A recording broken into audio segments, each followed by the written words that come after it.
Hi. Marinating yourself in graphs, getting it soaked in.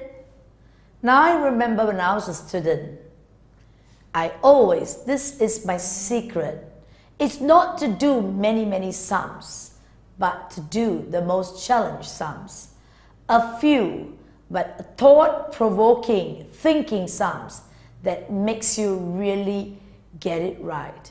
And that's how you build an intelligence. Because I don't believe in wasting time being a nerd, wearing thick glasses and working at maths when I could do many things like playing little games, good games, and having some time to build up other things in life. So let's make it a practice. We can get maths right with right practices and follow them through the practice sessions that I have with you. Get them there. I'm not giving 1,000 sums. I'm not giving you 500 sums. I just give you 5 sums maybe on a certain chapter. Thought through, get it right, you know how to do it. Ooh la la, you get there. Alright, let's look at the next sum. What is it? There is a learning point for every sum that I give you. Look at this. My, that looks quite a name, isn't it? You're asked to draw the graph of y against x. Yes, the y-axis is the y and the x-axis is going to put an x. And you've got this unique thing there.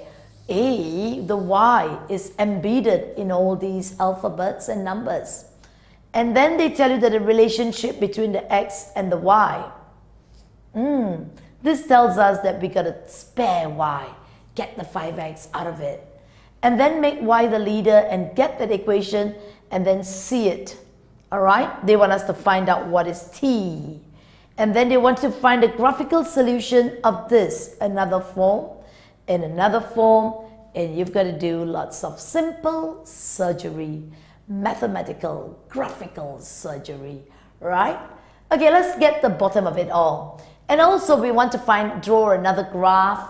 Superimpose over the graph that you've drawn, the curve, this straight line, and you want to find where both the graphs meet. What is that point? And they want to find the coordinates where the gradient is equal to a +1. Alright, and what point does it meet? We have done the earlier sum. There's some hints you have there. But let's first look at the first equation. Let's look at it. You get 5xy equals to x cubed plus 60 minus 20x. We said we're going to remove this 5x off. So your y is going to be x cubed divided by 5x. Every number here divided by a 5x. Times brings over becomes divide. So you would get this x squared over 5. Now here 60 divided by 5x, you get a 12. 60 divided by 5 is 12, right? And the x is at the bottom. And here when you divide this by 5x, x goes off. 20 divided by 5 is a 4. Ooh, this is simple. Alright? Now you understand why parents choose names. Simple. I think if I'm going to give names, I call my children simple names. Vic, Kula, Love, the third child. So it becomes a lot more easier rather than giving them a complex name. Look at that. So let's make it easier. And this is the simplified version of that complex thing. But they're both the same. Nicholas, Nick. Remember that, short form. Now, we're going to find out what is t. T is none other than y. And y is a t when x is 3. So let's do that. Y, you are t. X, you are 3. 3 times 3, 9 over 5. 12 over 3 minus 4.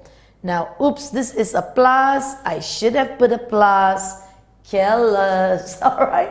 Be careful of such things. Signs, errors. One of the common things we make is lots of careless mistakes. Human error can be minimized with care.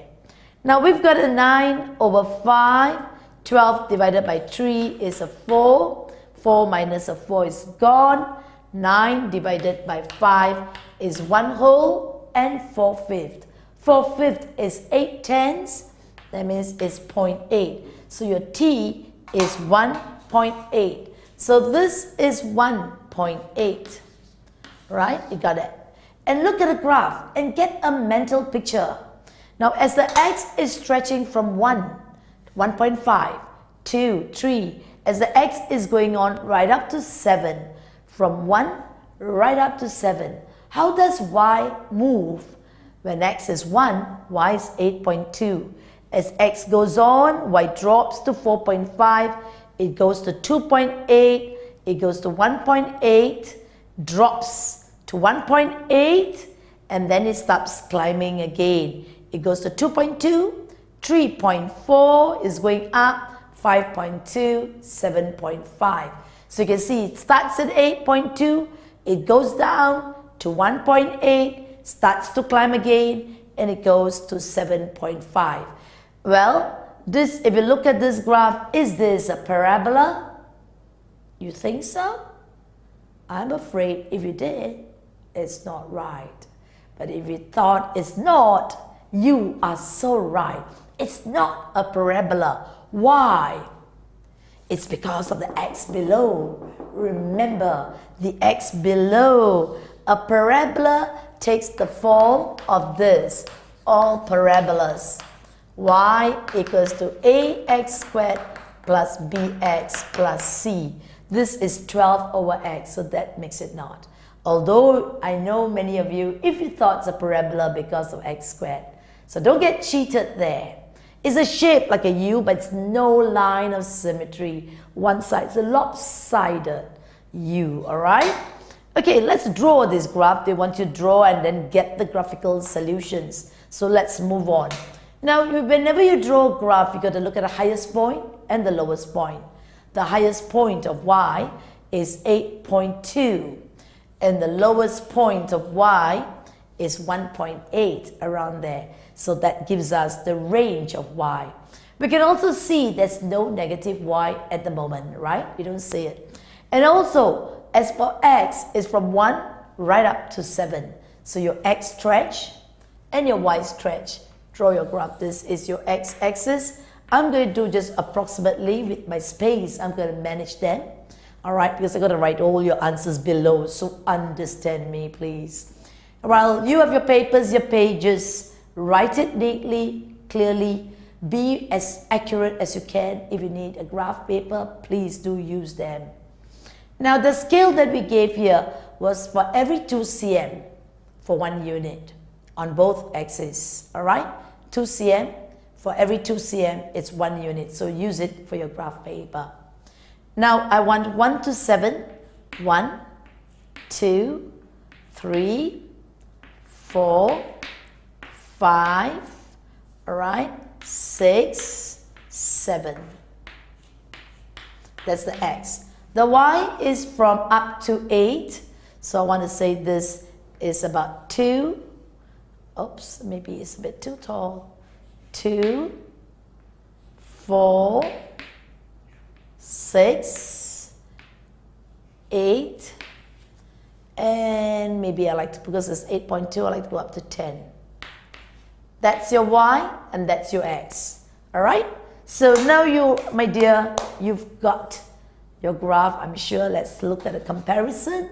When x is 1, y is 8.2, that's a 9, 8.2 is somewhere there. When x is 2, y is 4.5, that's a 5, midpoint here, 4.5 is somewhere there. So that's your, and when x is 3, y is 1.8, 1.8, nearly 2, but off 2.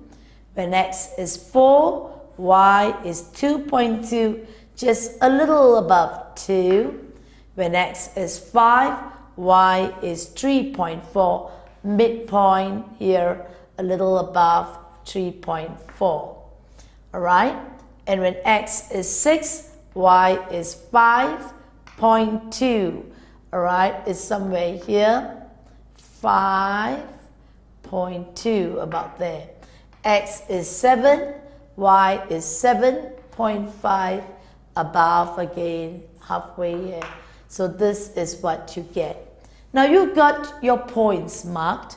With a steady hand, as I said, just draw them. Be confident about it. Do not have any fear. Just move on. Alright? Look at that. I'm a little bit off there. And we came right up here. And this, I want to check my 0.5.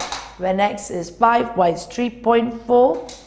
Look at it when x is 5, 3.4, about there. Yes, I was a little bit in a hurry. Look at the shape of your graph again. It's not symmetrical. Do you see it? It's a little bit lopsided. It goes like that, right? Something like that. So this is the shape of your graph. But I'm not happy with a little bit of bump here. You can do it better than me. All right? The shape is something like this. When I say not symmetrical, the line of symmetry, you see that? That's what I meant when you have 1 over x. A shape like this is not symmetrical. Look at this. This is bigger, all right, when you have 1 over x. Now let's look at the second part of the graph. What does it ask for? They said, hey, find the graphical solution when it is blah, blah, blah, blah. Oh, look at that. We've got to do a surgery. And do you fear it? Should not. Well, but let me write the name of the equation first here. Y equals to x squared over 5 plus 12 over x minus 4. Now in part B, they tell you what is the solution. 1, you have 5x squared plus 60 over x minus 5x minus 50 equal to 0. You've got to do a surgery, all right? In this graph, it's an x squared over 5. We said, hey, first of all, let's divide everything by x, by 5. You got an x squared here. When you divide it, you get a 12. When you divide by 5 here, you get a 12 over x. And here, when you divide by 5, you get a minus x, and here is a minus 10. Now, are we very far off from it? All right? We look at this sum, and we said 8. We've got that. We've got a divided by 5, and we've got there.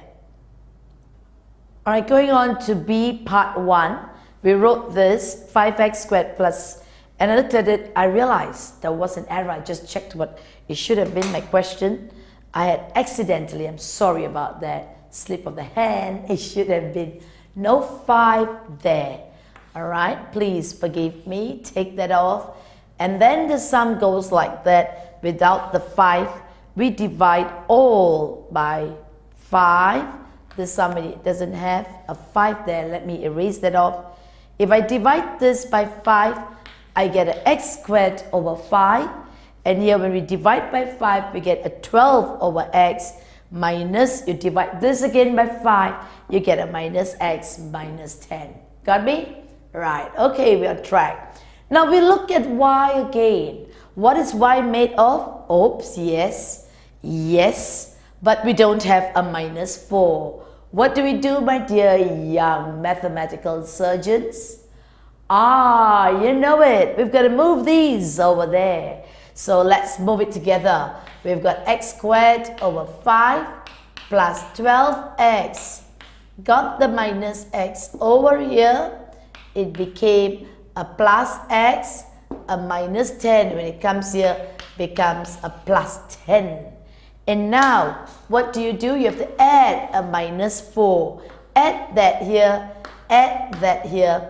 And what you've got is this beautiful equation. Let me write it out. We've got x squared over 5 plus 12 over x minus 4 is equal to x plus 6. Got it?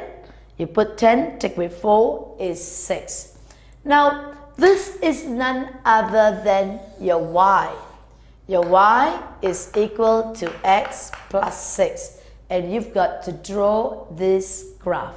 How do you do it? All right, we want to find, look at that, where the two graphs meet. You have to find the solution now. So, well, you take this, draw 2 points when x is 0, y is 6. When x is, if you take it as when x is, as I said, we want to take easier points which is within this range. If I put a 3 here, 3 plus 6 is a 9. X is 3, y is 9. Yes, I can get that there too. Or if I take x as 2, 2 plus 6 is an 8. So when x is 2, y is an 8. They will all come to the same straight line. X is 3, it's a 9. It will still pass by that same line. So draw this line across. And what you've got is this line here, y is equal to x plus 6. Now where the two graphs meet, this will be the point. Just read it, all right? And that will be the solution for this whole sum that's given to you. Therefore, your x is equal to 1 point. Look at it. My eyes isn't a magnifying glass, but we look at it and said it's about there. X is 1.2. All right, that will be your solution. You can test it by putting in and saying how far off or how near it is, and then you make your readings from there. Now let's look at the next part of the sum. They said, hey, draw this graph of y equals to x plus 1. Find a point where both graphs meet.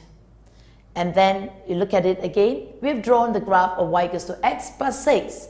All you need to do is another graph with x, y equals to x plus 1. How do you do that? Are they parallel? Yes, because this has a gradient of 1. But they cut here, the intercept here is 6, whereas in this case, it is 1. All right, the intercept. So when x is 0, y is 1. When x is 3, y is 3 plus 1, 4. All right, you got the point there.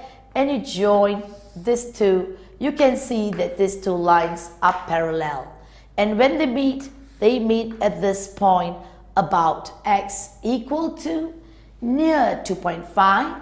So if you look at C, when y equals to x plus 1, x is equal to about 2.3, around there, right? 2.3, 2.35, 2.4. Just do it in your graph when you have your graph paper. With your graph paper, you can see it very accurately. Next sum, find the coordinates of a point on the curve at which the gradient is a plus 1.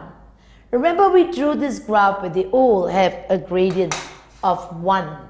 Y equals to x plus 1. At what point on the curve is the gradient a 1? It just touches the curve at 1 point. Let's do it again. If you get your ruler, 2 rulers, all right, put it along this line, 1, and let it run perpendicular. If you have a set square, will also be good. Move this along, and it said, hey, that is where it cuts, and draw it there. It looks like, if you look at it, according to my graph, when you draw it, it looks at this point when x is a 4. It's going to be that way. Do you see it? They're parallel. So draw this line again, touching where it touches. All right, when x is 4, look at it, these are all parallel lines. And in the case of D, you can see that the gradient is equal to 1 when x is equal to 4. And x is 4. And what is y? Y, you can see, is about 2.2. All right, y is 2.2. And write it down, x coordinates. Okay, x is 4, y is 2.2. At this point, your gradient is 1. All right, what happens? Alright, although it's a practice, let's add on. What if they asked you to draw? They said, hey, find if the gradient is minus 1. When is a tangent a minus 1? What do you do about it? You know it? Well, your m is a minus 1. At what point on the curve is the gradient a minus 1? All you need to do is to then draw the graph of y equals to minus x. Alright, and slide it and see where it cuts, and that is the point. When you say y equals to minus x, when x is 0, y is 0, and then you draw the gradient, it will be downward. Put your set square and your ruler, slide it, and you say, ooh, there. Draw it, and you say at that point, that's your x and that's your y. Alright? Getting easier, right? Okay, good. Just 1, 2 more sums and you are right there.